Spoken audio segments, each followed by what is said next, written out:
Follow me your conscience. I want to bury it inside here. Yes.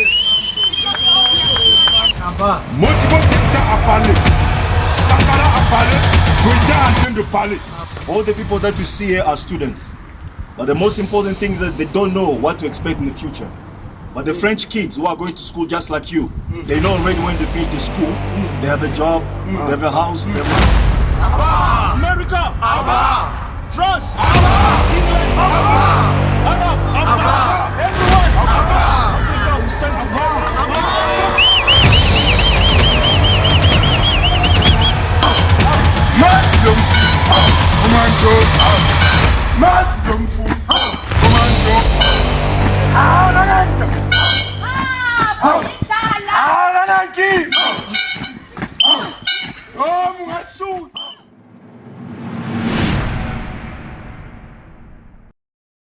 Peace and love, freedom and decolonization to all African people, those at home, those abroad, and those in the future.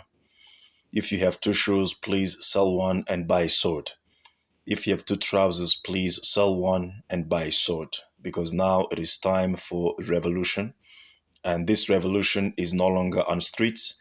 This revolution is not about burning cars. This revolution is about building our own cars, selling them to make money. Essentially, this revolution is in the mind, because if we are not free in our mind, if we are not in charge of our thoughts, then we will be just the tools. Our bodies, of course, will be the tools of our enemy to enslave us and to enslave our people. Once again, receive our revolutionary greetings from the African Continental Unity Party. My name is King Kabbalah. I'm coming here again, happy to meet you on our ACUP's channel, where we discuss the African agenda, which is the revolutionary agenda for African liberation and African emancipation. So, first and foremost, I want to relay the message about the support for Burkina Faso, and particularly for the Captain Ibrahim Traore around the continent.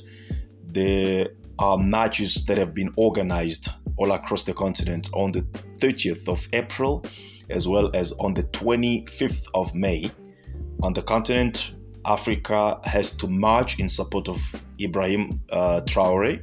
We know the threats that is coming from the US against Ibrahim Traore. They did the same thing against Muammar Gaddafi. They did the same thing against Thomas Sankara, and Africa did nothing. They did the same thing against Kwame Nkrumah, Lumumba. All the list is long. Now we have decided to march in support of Ibrahim Traore to show them, at least, that we are not the Africa that celebrated when you killed Muammar Gaddafi and all our other leaders. And we are, as ACUP, we want to support this message, and we urge all African people to participate in the march. And if you cannot physically attend the march, we encourage you, at least on those particular days, to change your profile, to change your wall, to post something such as "I am Ibrahim Traore." You know, we have done that for many other occasions. For example, when things happen in France, all across Africa, we were posting on our social media, "I am Charlie Hebdo, I am this and that." So it is now time to change our status, change our social handles. "I am Traore" for those particular days.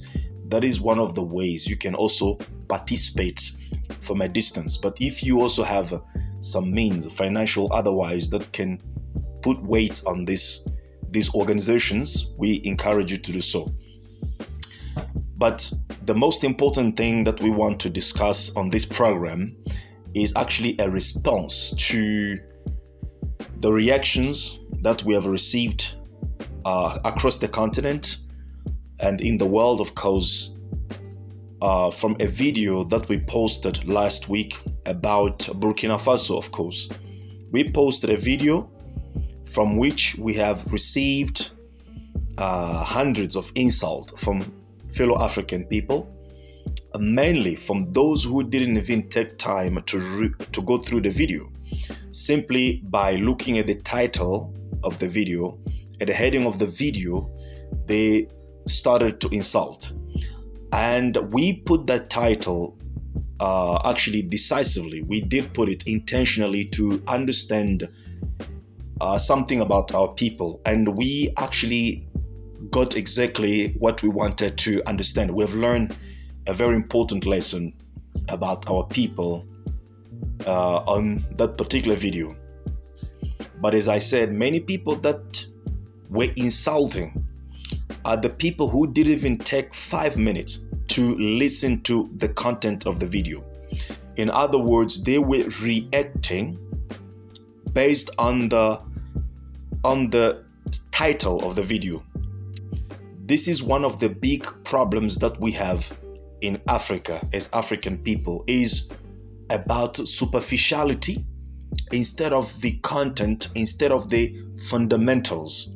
And if you know something about the liberation that we are seeking in Africa, whether you call it revolution, whether you call it change or liberation or freedom, it is a matter of the foundation. It's about tackling the foundation to see what has been foundationally the causes of our problems. It's not about superficiality. It's not about symbols that do not have substance. And unfortunately, the majority of our people are people of symbols, are people of superficiality, people who like to deal with the symbols that have no substance.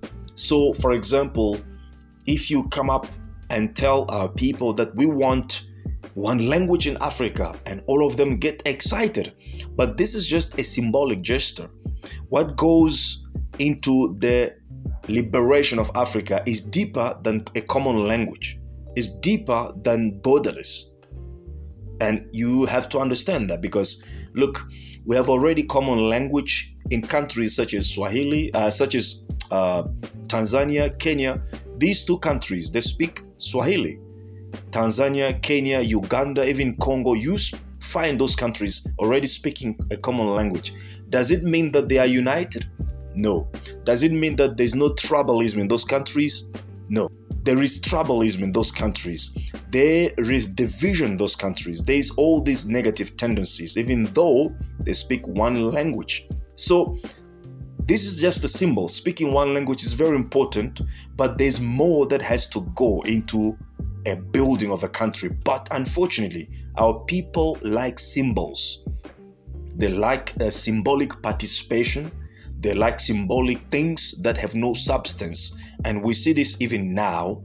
The majority of Africans who were hidden all along are now aroused, making noise on the social media about marching Burkina Faso and stuff like that. And a few months after this event, they will go quiet and they will hide again. Why? Because our people are reactionary people, but revolutionary is not about reaction. Revolution is about proactivity. You see, every time you are reacting to your enemy's attack, he controls your life because he does something and you react to that, and you are not proactively building your life. You are living your life being reactive to what your enemy does. And we need our people to study, to develop, to change the mindset, to understand what goes into the building or rebuilding of a nation such as African nation, which has been destroyed, which has been, destructured by colonialism and today neo-colonialism. So we have to go into details. We have to check the content. We have to check the fundamentals of things instead of just, dealing with the symbolic or superficialities which have no substance inside them. But this being said, the main point today that we have to discuss, as the title shows, is about a disease that we have on the continent.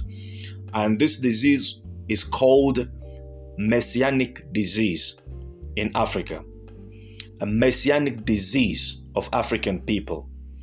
A Messianic disease of African people is a disease that makes people believe that for things to change, there must be a power outside of themselves which must change things. In other words, people don't see themselves as capable are responsible to change their own reality.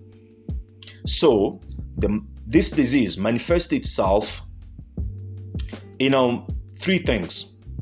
It manifests itself in three ways, actually. The first way, it manifests itself in a way that Africans believe that for Africa to change, there must be a strong leader who has some kind of power and magic button who can come and change our society. The second way this disease manifests itself on the continent is when it makes people believe that for things to change in Africa, God must change things. We must pray, and through prayers, the situation of Africa will change. Africa will be built, Africa will be developed.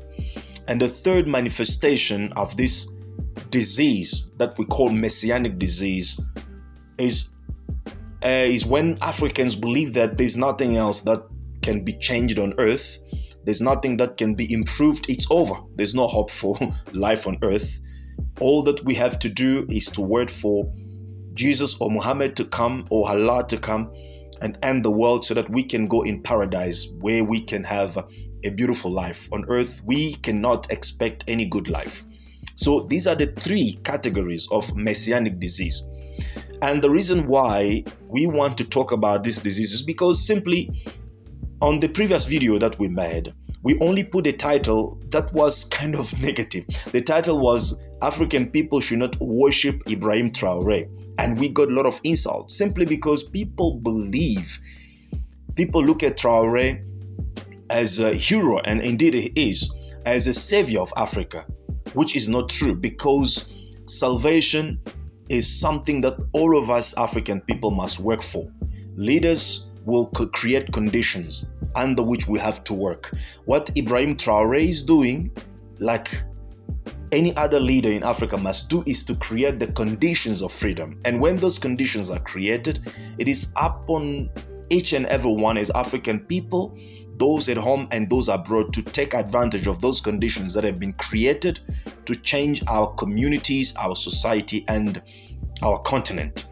But when we suffer from this Messianic disease, we always want to worship people. We always want to praise people. And by praising them, we even putting them in danger, so that when they are killed today, we go hide and there's nothing else that we want to do. We don't want to even replace them because we still want another leader that we have to worship, that we have to look to change our conditions. And this is Messianic disease. Now, let's go first in the first manifestation of this disease to understand at least why this is a dangerous situation that we cannot really entertain at this particular moment. And this is nothing against Ibrahim Traore. This is about us as African people. Ibrahim Traore is doing his part, is doing his duty. But what is our duty? And when you look in the history of the world, you will see that people, the common people like you and me, have played an important role in the change that our world has gone through. However, and this is the reason why we have this Messianic disease, is because when the Western man writes the history of the world, he writes the history of strong people, of heroes, of great leaders. And yet those leaders could not exist if there were not masses of the people behind them making things happening. Let's take, for example, the case of Rosa Parks. This is a great woman who boycotted the colonial, I should say, the slavery structure in the United States. We know her, the bus boycott in the United States, when black people were not allowed to sit, in the bus together with the white people. They have to stand, the white people have to sit down. So when the white men, or when we write the history within the paradigm of white men or Western men, we say that Rosa Parks, she is the one person that changed the status quo during that time. But we don't check to see that there was an organization, there were activities and a lot of activists who were working together with Rosa Parks, and she was kind of designated to do that action, which she did. But Her action was built on the activism of an entire community that was organized to build that confidence and to choose her to do what she did. And we don't see that. That is not much mentioned. When you talk about leaders such as Martin Luther King, it is about him. He did this and did that, but you don't see the student nonviolent coordinating committee that was working behind Martin Luther King to mobilize people, to organize people, and to plan events on which Martin Luther King went and spoke. All that is written is about Martin Luther King is a great leader, right? And yet people have played the great role in making Luther King who he became. You see, when you look at even the entire history of the Western society, it speaks about the goal. It speaks about, but the goal didn't even fight. It was actually the Africans who went to fight for the goal. The history of these people who were making story possible, this history is not mentioned. And yet it is actually those people who have built the society in which we are living today.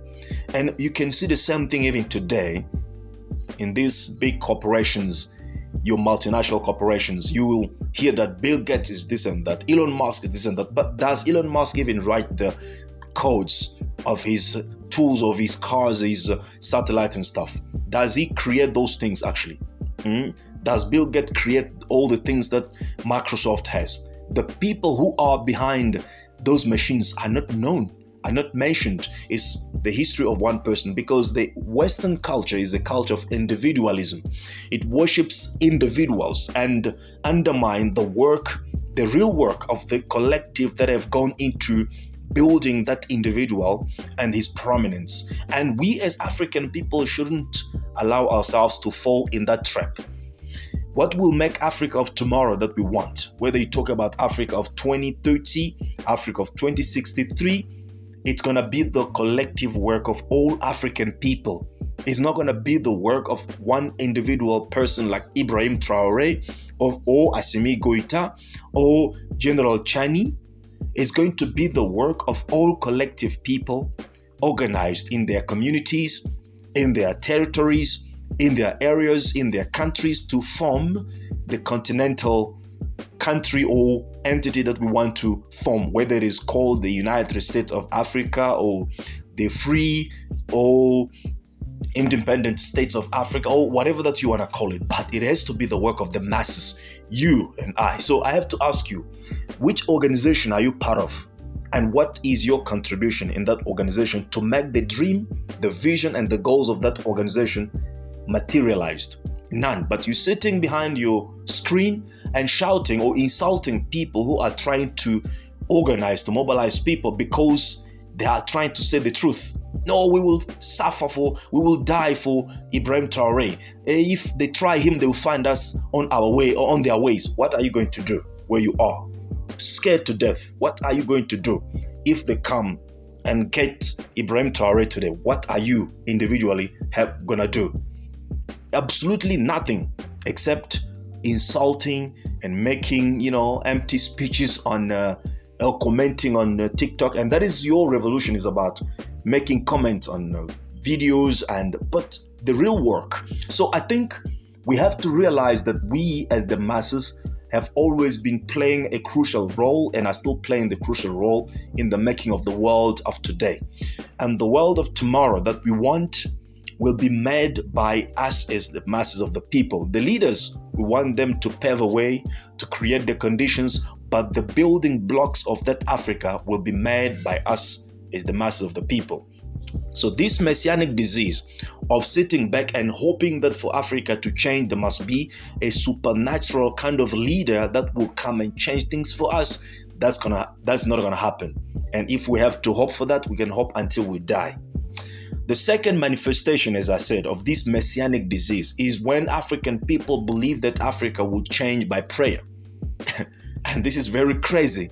And we see people organizing prayers here and there to pray for God to change our countries. And this is absolutely nonsense. China is a beautiful country, and Chinese people, whether they pray to Buddha or whatever, it is not Buddha who came to develop China, to build China.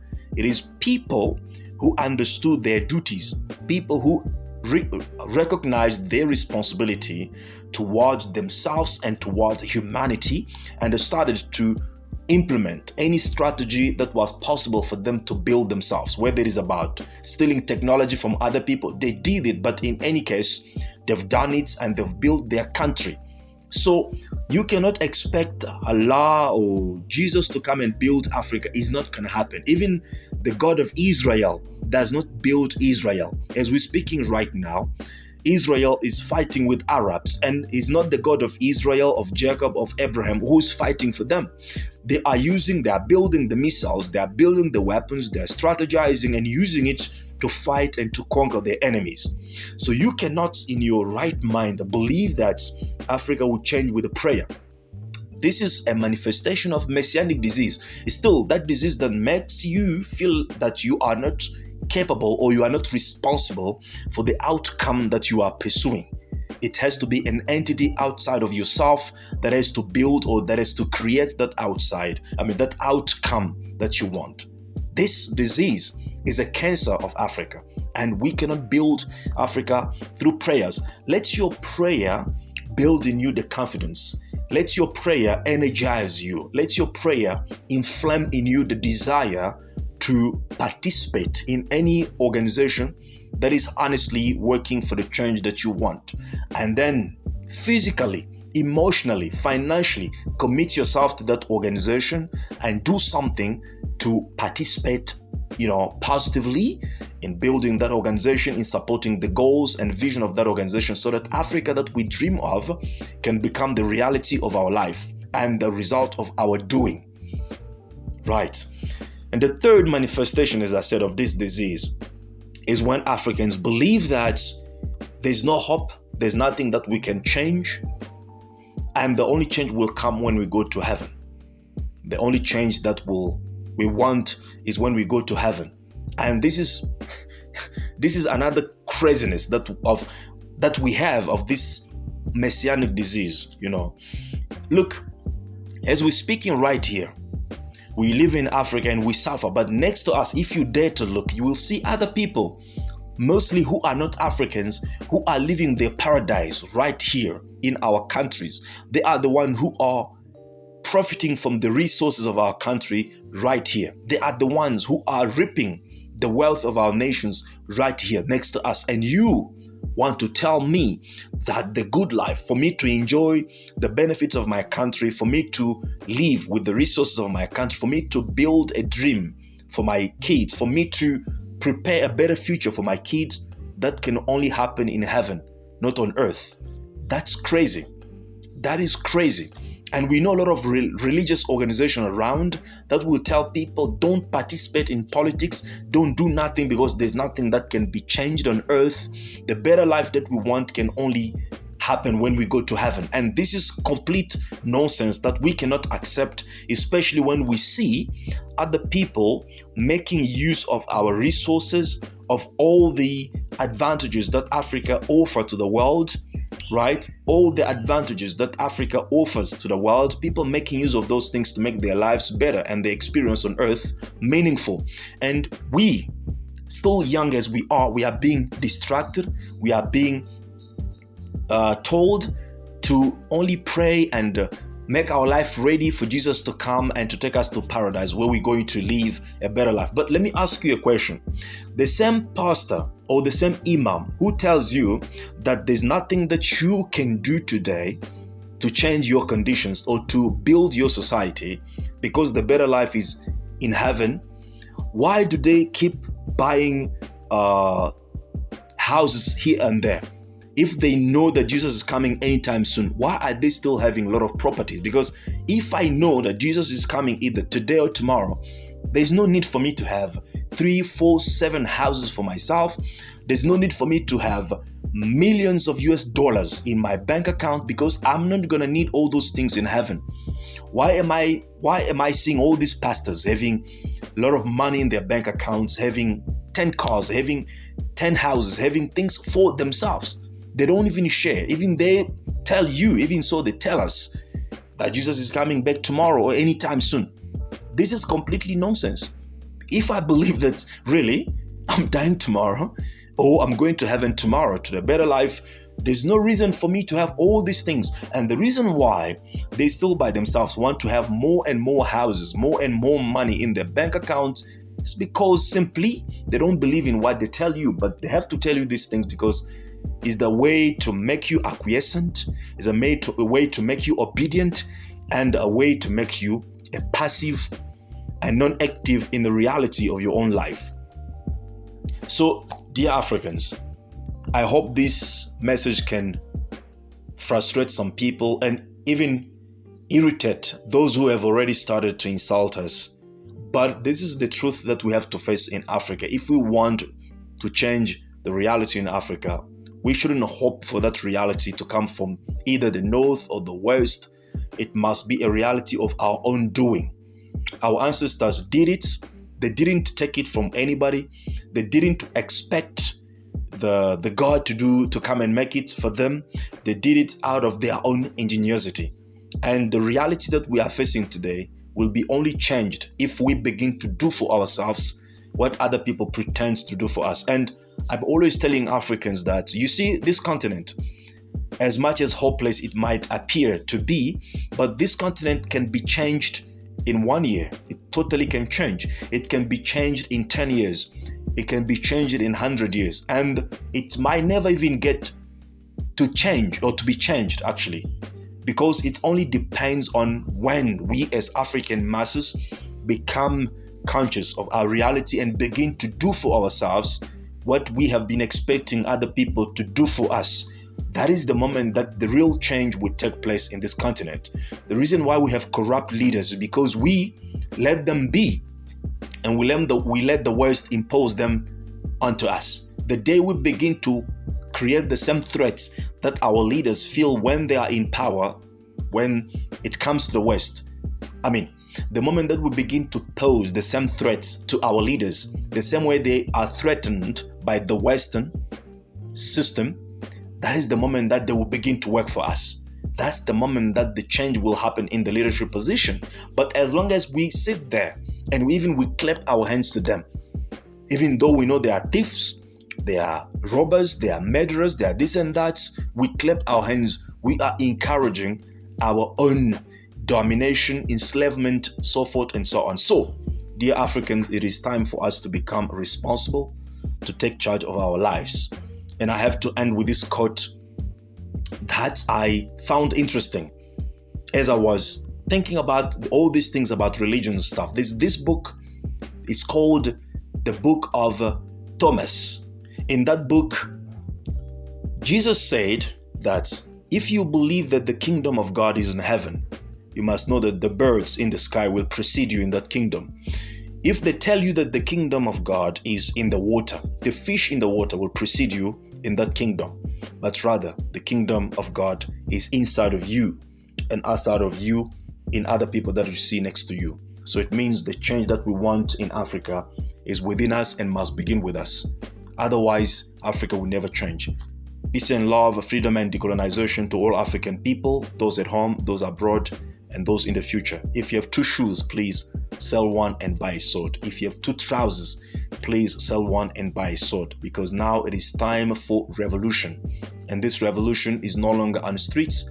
This revolution is in the mind, because if we are not in charge of how we think and how we look at the world, the enemy will make our bodies the tools of our self-enslavement and oppression.